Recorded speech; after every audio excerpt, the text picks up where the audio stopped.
Si vous investissez en bourse depuis longtemps ou que vous espérez investir pendant une longue période, peut-être qu'un de vos objectifs, c'est de pouvoir prendre votre retraite anticipée ou tout du moins ne plus avoir besoin des revenus de votre travail pour subvenir à vos besoins. Ensuite, vous aurez plus de temps et vous en ferez ce que vous voudrez.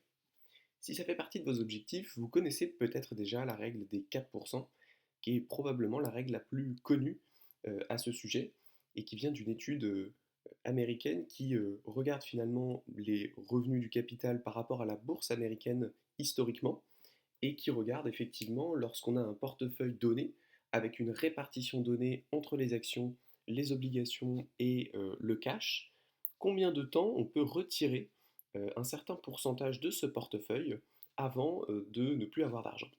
Sachant qu'évidemment, le retour de la bourse parfois est supérieur à ce qu'on va retirer, mais parfois est inférieur.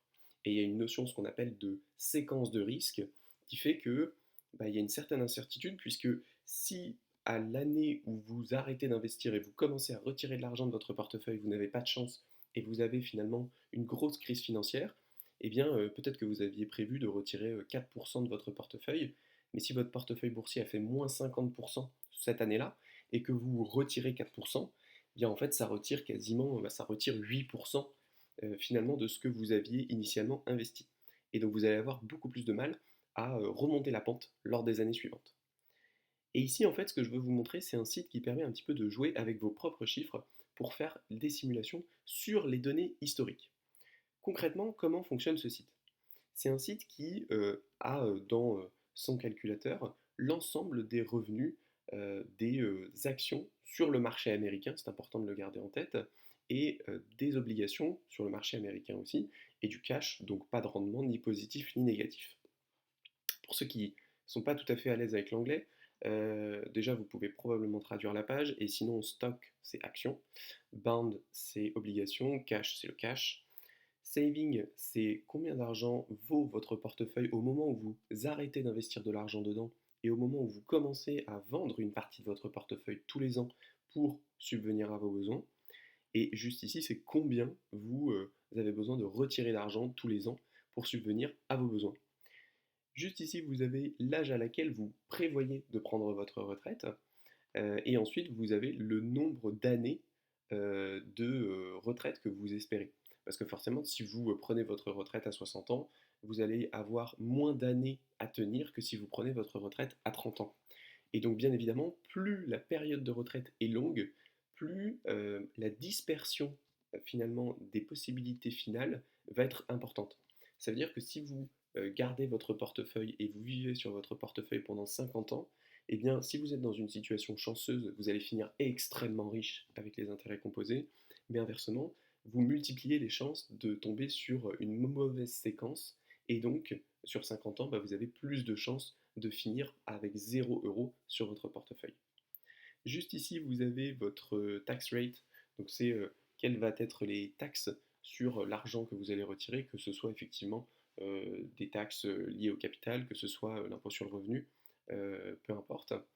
Et ici, vous avez les fees, c'est les frais qui sont ponctionnés sur votre portefeuille et sur vos fonds tous les ans. Donc, ici, j'ai fait un petit test. Alors, si on considère quelque chose, j'ai envie de dire, de plutôt classique, on va dire que on a mis 1 million de savings et que, disons, 40 000, ça fait combien? 40 000, ça fait un petit peu, oui, ça fait 3 000 € par mois. Donc, ça, j'ai envie de dire, le classique. C'est-à-dire que vous réussi à investir 1 million d'euros dans votre portefeuille. Vous avez pour projet de vivre avec un petit peu plus que 3 000 € par mois, donc vous retirez 40 000 € par an. Et vous allez avoir une répartition. Alors, des répartitions standards, ça peut être quelque chose comme 80% de, d'actions, peut-être 15% d'obligations, et pourquoi pas 5% de cash. Sachant que cette répartition, elle permet, lorsqu'il y a des grosses baisses en bourse, eh bien, d'utiliser le cash et de ne pas avoir à vendre les obligations. Elle permet, lorsque les actions ont gagné beaucoup d'argent, de les vendre pour racheter un petit peu d'obligations et pouvoir un petit peu équilibrer. Même si, dans le grand tout, ça ne devrait pas changer grand-chose. On va mettre, admettons qu'ici, on prend notre retraite à 30 ans et qu'on vise une retraite pendant 50 ans. Donc ça va simuler sur les 50 années les retours de notre portefeuille. Alors, qu'est-ce que ça donne comme résultat? Déjà, ce qu'on peut voir ici, c'est que la règle des 4%, et là c'est clairement la règle des 4% qu'on a fait, hein, 4% de 1 million c'est bien 40 000, et bien historiquement elle n'est pas du tout 100% safe. Pourquoi? Parce que le success rate, c'est-à-dire le nombre de fois où notre portefeuille au bout de 50 ans, il est supérieur à zéro, eh bien c'est 71%. Donc ça veut dire qu'il y a quand même quasiment 30% des cas, si on suit cette règle à la lettre, où on finit sans argent. Ce qu'il faut bien comprendre aussi, c'est que la règle des 4%, elle est par défaut dans ce calculateur ajustée de l'inflation. C'est-à-dire que tous les ans, là effectivement la première année on va retirer 40 000 euros de notre portefeuille, mais l'année suivante, si on a une grosse période d'inflation de 10%, on va pas retirer 40 000, mais on va retirer 44 000, de manière à avoir toujours le même pouvoir d'achat pendant les 50 années. Donc c'est effectivement important de garder ça en tête. Et là en fait on a la distribution de l'ensemble et finalement des possibilités, sachant qu'il ne faut pas confondre ce graphique avec des simulations de Monte-Carlo, qui elles sont des simulations purement mathématiques et qui reprennent selon une certaine volatilité, une certaine variance des possibilités. Là, on parle vraiment de revenus historiques, c'est-à-dire qu'en fait, le logiciel regarde si en 1871 vous étiez parti finalement en retraite et vous aviez commencé à retirer de l'argent de votre portefeuille avec ces données-là, qu'est-ce que ça aurait donné? Et ça, c'est un des graphiques. Et il y a un graphique pour chaque année en fait, pour 71, pour 72, pour 73, et ça jusqu'en 1969. Et donc 50 années plus tard, ça doit nous mener à 2019. Pour l'instant, les données ne sont pas amenées après 2019. Donc ce qu'on peut voir effectivement, c'est que déjà le success rate est... Alors d'un côté, bon, ça dépend si on voit le verre à moitié vide ou à moitié plein, hein. 71 c'est quand même pas mal, mais ça fait quand même 29% de chances de finir sur la paille, et notamment 29% de chances de finir sur la paille, c'est ce qu'on voit sur les courbes rouges, c'est les courbes qui finissent à zéro avant les 50 ans. Autant il y en a une qui finit juste ici, donc là on a quoi? On a 78 ans, donc bon, on n'est pas très loin de notre objectif. Autant ici, on peut, si on n'a pas de chance, finir sans argent à quasiment à 50 ans, quoi. Donc autant dire que c'est pas du tout ce qu'on avait prévu, et que dans ce cas-là, ça peut être effectivement très problématique. Ce qui peut être intéressant de voir, c'est que là, vous allez pouvoir jouer avec vos chiffres en fonction de votre appétence au risque, en fonction du nombre d'années que vous voulez finalement rester en retraite avec votre portefeuille. Typiquement, là, on était à 71. Si on dit qu'on fait l'inverse, qu'on prend notre retraite à 50 ans et que du coup, on ne prend notre retraite que pendant 30 ans, on va voir si ça change. Et bien, ça change beaucoup de choses, évidemment. Là, on était à 71%, on n'a pas changé les chiffres. La seule chose qu'on a changé, c'est qu'en fait, on prend notre retraite plus tard et donc on a besoin d'argent pendant moins longtemps. Donc mathématiquement, on réussit beaucoup plus. On est à 89% de réussite. Ce qui est évidemment beaucoup mieux, puisqu'on a seulement 13 années sur 119 où on perd finalement notre pari d'avoir de l'argent encore à la fin de notre période d'investissement. Donc ça déjà c'est un premier facteur qu'on peut modifier, et c'est d'ailleurs une des raisons qui fait que la règle des 4% a été validée, hein. C'est parce que initialement l'étude Trinity qui donne la règle des 4%, c'est une étude qui regarde sur les 30 dernières années, ce qui explique son haut fort taux de succès. Ensuite ce qu'on va essayer de regarder c'est, là on a fait du 95,5, qu'est-ce qui se passe si on met que du 100,00? Si on met tout en action, est-ce que effectivement on va gagner ou est-ce qu'on va perdre? Sachant qu'on était à 89.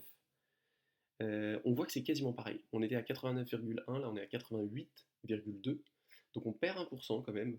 C'est-à-dire qu'on augmente la variabilité forcément, c'est-à-dire que les quelques fois où on n'a pas de chance, comme on est 100% action, eh bien on va perdre.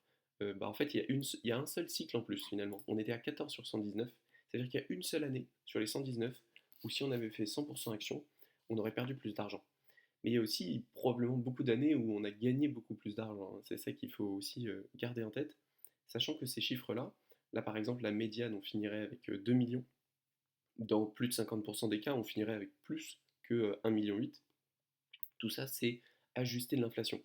Juste ici l'inflation, vous pouvez l'ajuster, sinon vous mettez en nominal, mais c'est pas très intéressant parce qu'en fait savoir qu'on aura 5 millions, vu que l'inflation fait que 5 millions sera beaucoup plus qu'aujourd'hui, pas vraiment d'intérêt. Donc autant rester en adjusted inflation. Donc ça c'est la première chose. On va essayer de voir un cas aussi extrême à l'autre bout, c'est-à-dire si par exemple on fait du 60-40, donc on est très conservateur, on garde beaucoup d'obligations, et bien là ce qu'on voit c'est intéressant. C'est que sur des longues périodes, ne pas prendre de risque, c'est un risque. Et là typiquement on le matérialise de manière très claire. C'est-à-dire qu'avant avec 100% d'action, donc quelque chose de très risqué, eh bien, il y avait 14 situations où on n'avait plus d'argent sur 119. Si vous jouez beaucoup plus safe et que vous faites 60% action, 40% obligation, vous pouvez vous dire, bah, je suis plus safe. Sauf qu'en fait, non. Vous n'êtes pas plus safe parce qu'en fait, il y a 17 situations et non pas 14 dans lesquelles vous finissez sans argent. Parce que effectivement, les obligations, elles vous permettent de ne pas perdre trop d'argent dans les situations de crise. Mais ce qu'il faut bien comprendre, c'est que sur une longue période, il y a des situations de crise, mais il y a des situations aussi où finalement on rattrape le retard des crises avec les actions. Et si on n'a pas assez d'actions, eh ben, on ne rattrape pas ce retard sur le long terme.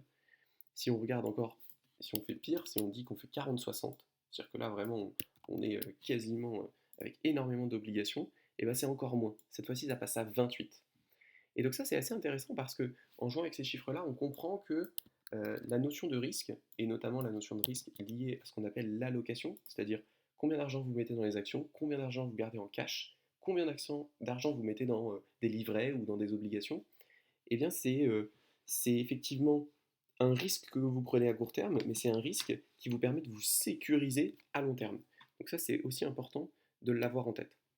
Et ensuite, évidemment, eh bien, vous pouvez modifier des éléments comme là, vous êtes, admettons, à 88%. euh, Vous aviez prévu de faire ça, mais vous vous dites 12% que ça finisse mal, c'est quand même problématique. Donc, bah, je vais juste investir, je sais pas, 200 000 euros de plus et je vais voir ce qui se passe. On était à 88% et là, on passe à 98%. Donc, évidemment, on a un taux d'échec qui est bien moindre, seulement 2 années sur les 119 historiques. Donc je vous invite à aller sur ce site, je vais mettre le lien en description pour bah, mettre vos propres chiffres, voir un petit peu ce qu'il en est. C'est assez intéressant pour comprendre l'impact de l'allocation, c'est assez intéressant pour comprendre l'impact bah, du montant de votre portefeuille lorsque vous allez commencer à retirer de l'argent dessus, l'impact aussi finalement de, évidemment, de vos dépenses, hein, puisque si vous réduisez vos dépenses, bah, là vous allez augmenter le taux de succès aussi.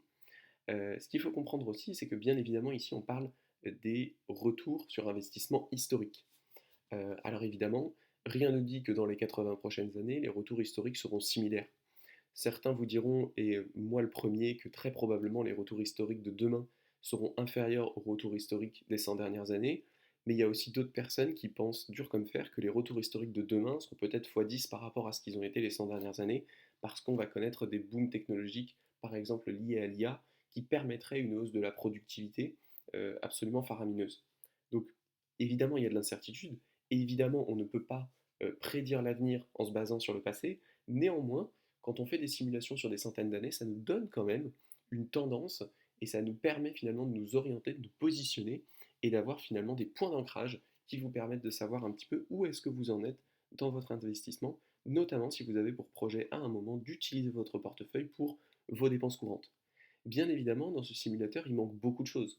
Nous, aujourd'hui, on est en France, probablement que une fois que vous aurez 65, 66, 70 ans, peu importe l'état de la politique actuelle, vous aurez probablement un petit quelque chose de l'État. Peut-être que vous aurez un petit quelque chose de votre entreprise. Peut-être même que vous avez des revenus additionnels parce que vous faites une activité qui vous rapporte quelques centaines, quelques milliers d'euros par mois. Peu importe votre situation, il est très probable que vous ayez des revenus additionnels qui ne sont pas comptés dans ce simulateur et qui bien évidemment impacteraient la réalité. Néanmoins, ça vous permet d'avoir finalement une vision globale, simplifiée certes, mais intéressante pour eh bien, avoir une idée des ordres de grandeur dans lesquels vous vous positionnez. N'hésitez pas à me dire si vous avez testé ce site, ce que vous en avez retenu, et je vous dis à ciao pour la prochaine.